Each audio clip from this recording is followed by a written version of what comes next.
नमस्कार, स्वागत आप सभी का। आपके साथ मैं हूं पुनीत और आप देख रहे हैं क्रिमिनल्स। आज क्रिमिनल्स में दो दोस्तों की मौत की मिस्ट्री की पड़ताल करेंगे। एक दोस्त की लाश नेशनल हाईवे पर मिलती है और दूसरे दोस्त की लाश फार्म हाउस के पास।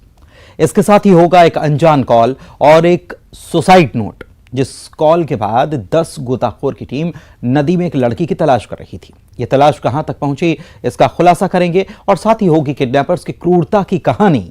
8 किडनैपर्स, 4 अब भी फरार, और बंद कमरे के उस खौफनाक राज की पड़ताल करेंगे जिस बंद कमरे में मिली महिला की हाथ पैर बंधी हुई लाश। आप देख रहे हैं क्रिमिनल्स।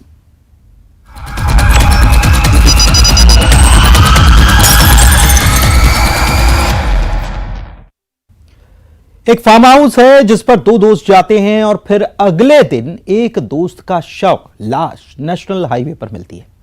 दूसरे दोस्त का अभी कोई पता नहीं था और दूसरे दिन दूसरे दोस्त की भी लाश मिलती है, लेकिन यह लाश फार्म हाउस के पास मिली थी जिसकी गला दबाकर हत्या की गई।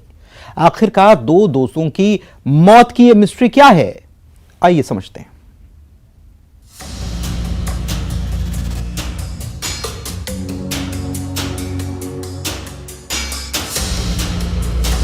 फार्म हाउस की मिस्ट्री।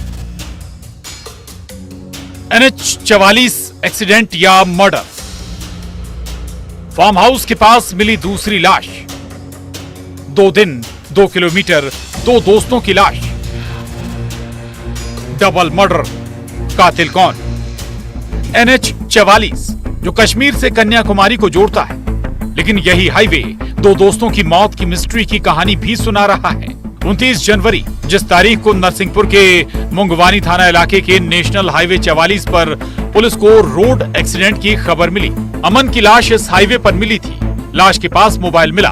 अमन सिवनी के छपारा का रहने वाला था। मृतक अमन के घर वालों से पुलिस को एक और बात पता चली, वो ये कि अमन अपने दोस्त अनंत के साथ गया था। अब अनंत की तलाश तेज हुई, लेकिन अभी तो एक और ऐसी तस्वीर पुलिस के सामने आने वाली थी जो दिल दहला देने वाली है। मुंगवानी थाने के अंतर्गत हम लोगों को एक सूचना मिली थी कि रात में जो हाईवे है वहाँ पर एक व्यक्ति की एक्सीडेंट हो गया है। पुलिस जब मौके पर पहुँची तो वहाँ पर फ़ोन एक मिला था और उस फ़ोन के माध्यम से उस व्यक्ति का परिचय निकालने के लिए जो कॉल किया गया, तो उसके साथी जो आया था वो साथी फ़ोन नहीं पिक कर रहा था। अमन की लाश की मिस्ट्री की पुलिस वाले तफ्तीश कर रहे थे और अगले ही दिन ये मिस्ट्री और उलझ गई। करीब 2 किलोमीटर के फासले पर अमन के दोस्त अनंत की लाश मिली फार्म हाउस के पास।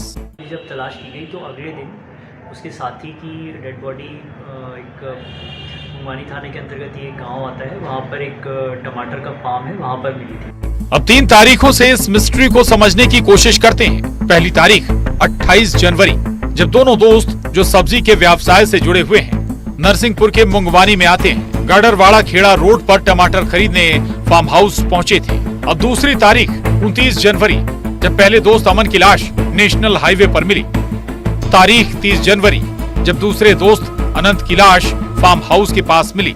प्रारंभिक इन्वेस्टिगेशन में यह बात सामने आई है कि ये दोनों मित्र थे और एक फार्म में टमाटर खरीदने के लिए आए हुए थे और एक ट्रक से टमाटर भर के ले जाने वाले थे और रात में उस फार्म पे ही रुके हुए थे और रात में ऐसा बताया है कि लोग खाना खाकर और कहीं गए थे और इसी बीच में इस प्रकार का घटनाक्रम हुआ है। फार्म हाउस के पास अनंत की लाश मिली थी जब दोनों दोस्त एक साथ निकले थे। साथ ही फार्म हाउस पर पहुंचे भी, रुके भी, तो 2 किलोमीटर के फासले पर दोनों की लाश का मिलना आखिर किस ओर इशारा कर रहा है। अनंत की लाश का पोस्टमार्टम हुआ, जिसमें इस बात का खुलासा हुआ कि अनंत का कत्ल हुआ था, गला दबाकर उसकी हत्या की गई थी। जो पोस्टमार्टम किया गया तो जो उसका जो साथी है उसकी मृत्यु जो है गला दबाकर हत्या करने से हुई है और इस बात पर हमने जो है 302 का केस उसमें रजिस्टर किया है। जो मृतक हैं उनका नाम अनंत पाठक है और इसमें अभी तक अज्ञात आरोपी के विरुद्ध हमने अपराध पंजीबद्ध किया है। जो संबंधित साक्ष्य एकत्रित कर रही है और जो लोग इसमें जिन लोगों को इस घटना के बारे में पता है उनके बयान अभी नोट कर रही है और कुछ हम लोगों को क्लूज भी मिले हैं, कुछ अभी हम लोगों को संदेही भी मिले हैं। उनसे अभी हम लोग पूछताछ कर रहे हैं, शीघ्र ही इस मामले का खुलासा किया जाए। एक दोस्त का कत्ल हुआ और दूसरे दोस्त की लाश हाईवे पर मिली। क्या दूसरे दोस्त अमन की भी हत्या की गई थी और उसे एक्सीडेंट की शक्ल दी गई, या फिर ये एक्सीडेंट का ही मामला है? ऐसे कई सवाल हैं जिन सवालों की पुलिस वाले तफ्तीश कर रहे हैं। आखिर दोनों दोस्तों की मौत की ये मिस्ट्री क्या है? नरसिंहपुर से आशीष जैन के साथ bureau report, news 18, Madhya Pradesh, Chhattisgarh. 2 दिन से 10 गोताखोरों की टीम एक लड़की को तलाश रही थी, जिस लड़की को ढूंढने के लिए 2 थानों की पुलिस भी लगी हुई थी, लेकिन लड़की का कोई सुराग नहीं मिला। दरअसल लड़की के घर वालों को एक कॉल आया जिसमें कहा गया कि आपकी बेटी ने नदी में छलांग लगा ली। एक सुसाइड नोट भी मिला जिसमें लिखा गया कि मैं मरने जा रही हूं, मुझे ढूंढना नहीं। आखिर वो लड़की कहां गुम हो गई और सुसाइड नोट की ये मिस्ट्री क्या है?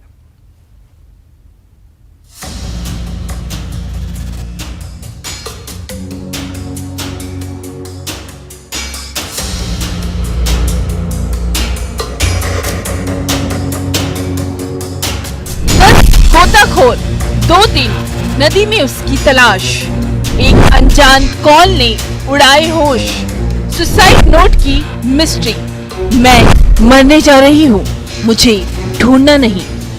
एक सुसाइड नोट और एक कॉल की ऐसी मिस्ट्री जिस कॉल ने एक लड़की के पिता के होश ही उड़ा दिए। कॉल पर जो कहा गया था उसे पुलिस की जुबानी सुनवाते हैं।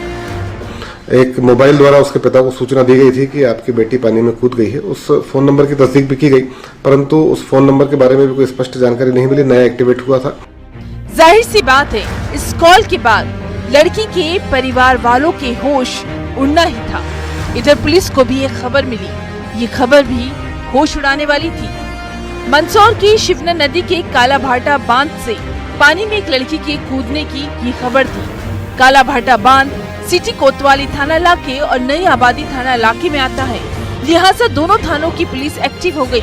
इधर लड़की के पिता भी पहुंच गए थे। मंदसौर कंट्रोल रूम द्वारा एक सूचना प्रसारित की गई थी जिसमें बताया गया था कि काला भाटा डैम के पास एक स्कूटी लावारिस स्थिति में खड़ी हुई है और किसी युवती ने पानी में छलांग लगा दी।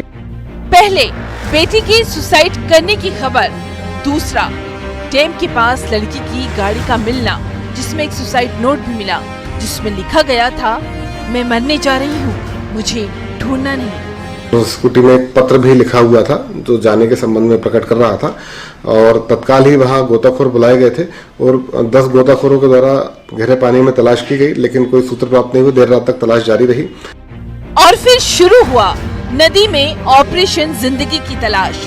10 गोताखोर पानी में उतारे गए। पहले दिन सर्चिंग ऑपरेशन शुरू हुआ, लेकिन लड़की का सुराग नहीं मिला। अगले दिन भी उसमें सर्चिंग की गई लगातार पानी में, लेकिन कुछ भी प्राप्त नहीं हुआ। गुमशुदा के पिता द्वारा गुमशुदगी थाना कोतवाली में दर्ज कराई गई। दूसरे दिन भी लड़की को तलाशने के लिए गोताखोर पानी में उतरे, लेकिन अब भी खाली हाथ बाहर आए। कॉल और सुसाइड नोट की कहानी पर अब पुलिस को शक होने लगा। पुलिस का ये शक सही निकला, सुसाइड की ये झूठी कहानी थी। पुलिस और घर वालों को गुमराह किया जा रहा था। तो यह शंका बलवती हुई कि संभवतः युवती उसके साथ हो सकती है और पुलिस को गुमराह करने की कोशिश कर रही है। दरअसल लड़की अपने दोस्त के साथ चित्तौड़गढ़ में मिली, जो अपने परिवार वालों से किसी बात को लेकर नाराज थी। इसी बात को लेकर विवाद हुआ था। चित्तौड़ से समन्वय स्थापित करके व्यक्तिगत लोगों को वहां भेजा गया और युवती का भी वहां होना प्राप्त पाया गया और दोनों को ही दस्तयाब कर लिया गया है। यह तथ्य खुलासा हुआ है कि युवती ने पुलिस को गुमराह किया, मिथ्या परिस्थितियां गढ़ी और यह सूचना दी कि वह पानी में कूद गई है ताकि किसी को शक शंका ना हो और वह अपने प्रेमी के साथ जा सके, अपने मित्र के साथ जा सके।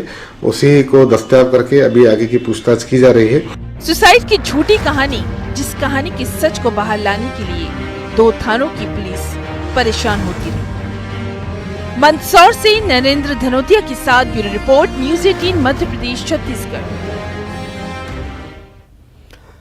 जंगल में एमपी और राजस्थान पुलिस का वो जॉइंट ऑपरेशन जब 11 दिन पहले 8 किडनैपर्स के चंगुल से 3 चरवाहों को छुड़ाया गया था। जिन अगवा हुए चरवाहों पर किडनैपर्स ने जुल्मों की इंतहा कर दी थी। आखिर ये किस गैंग का काम था?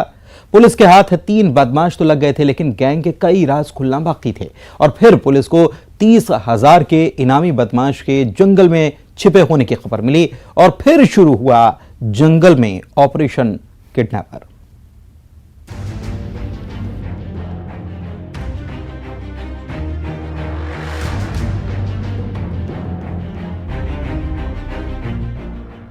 ग्यारह दिन बाद गैंग का खुला राज, 8 किडनैपर्स, 4 अब भी फरार।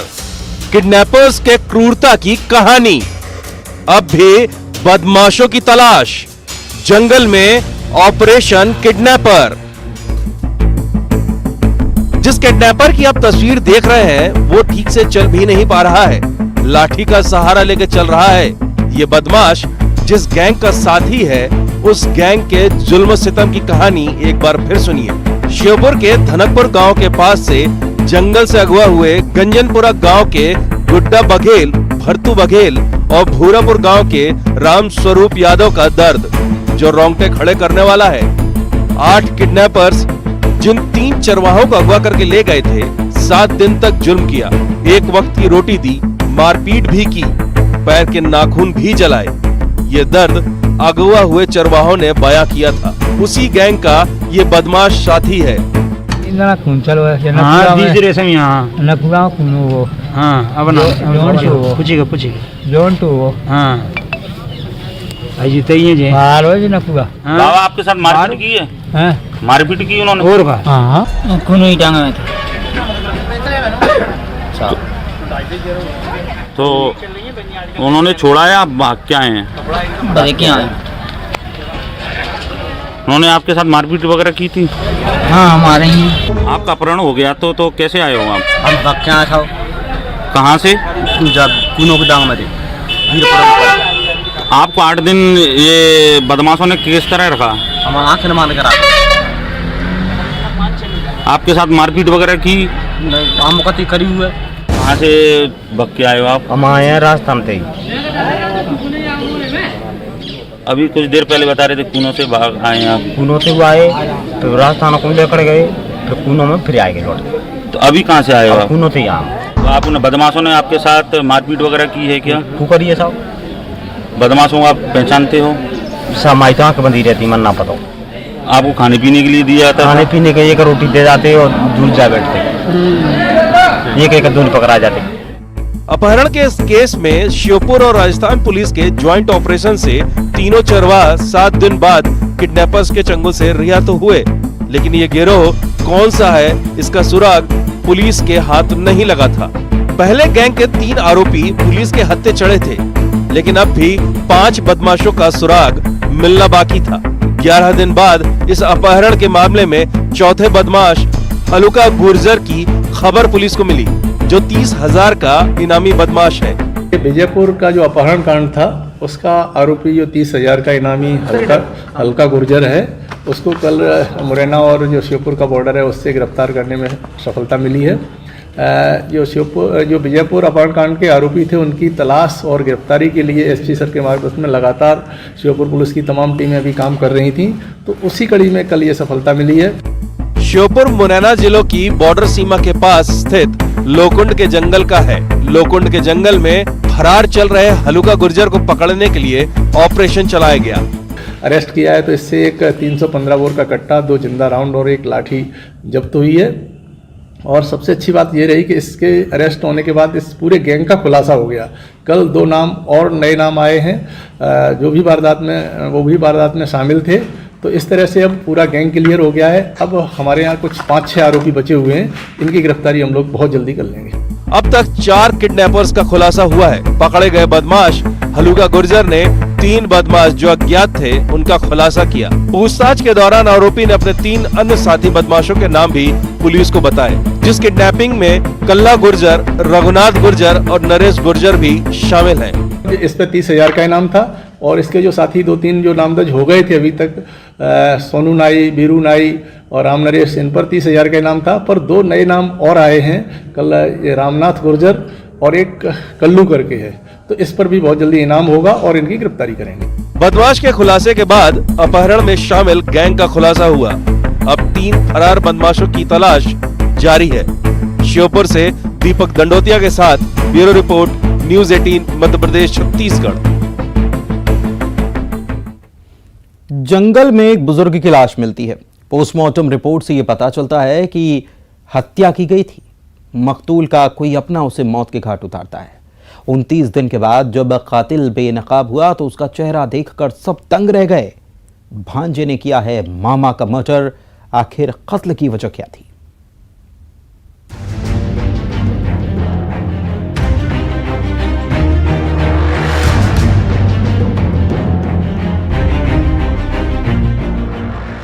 उनतीस दिन में दफन राज, जंगल में लाश की मिस्ट्री, मोबाइल की लोकेशन ने दिया सुराग, जमीन में जख्मी रिश्ते। 29 दिन से बलरामपुर की राजापुर थाना पुलिस कुंदी कला के जंगल में मिली बुजुर्ग छैहट राम के कातिल की तलाश कर रही थी। 2 जनवरी को छैहट राम जंगल गए, लेकिन उसके बाद घर नहीं लौटे। क्या किसी हादसे का वो जंगल में शिकार हुए? आखिर मौत की ये मिस्ट्री थी क्या? पोस्टमार्टम रिपोर्ट से इस सवाल का जवाब मिला। ये हादसा नहीं बल्कि हत्या का मामला है।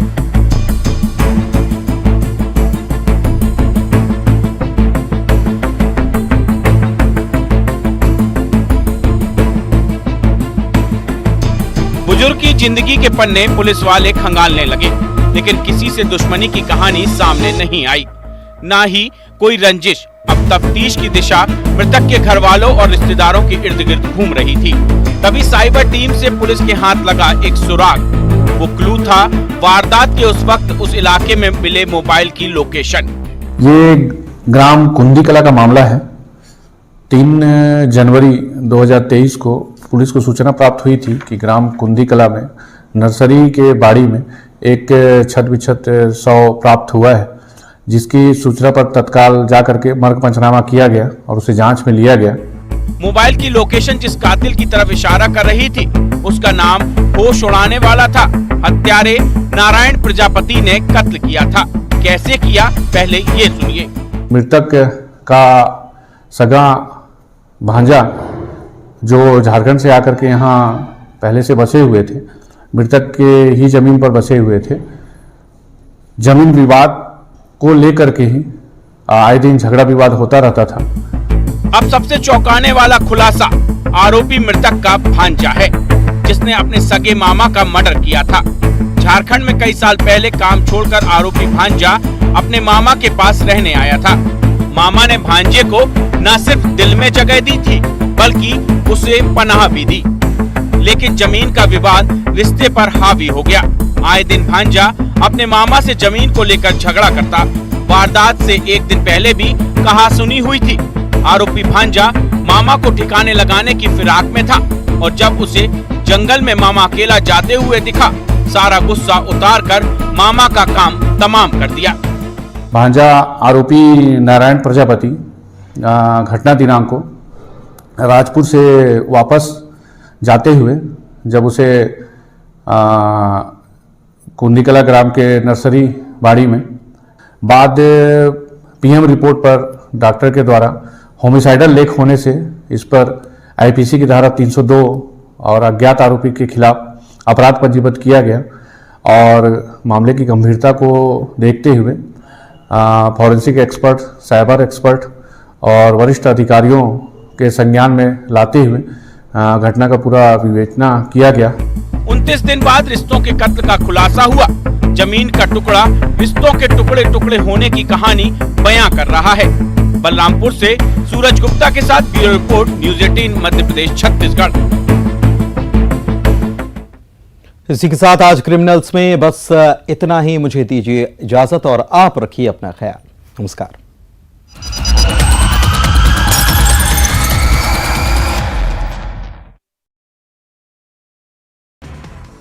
राजनांदगांव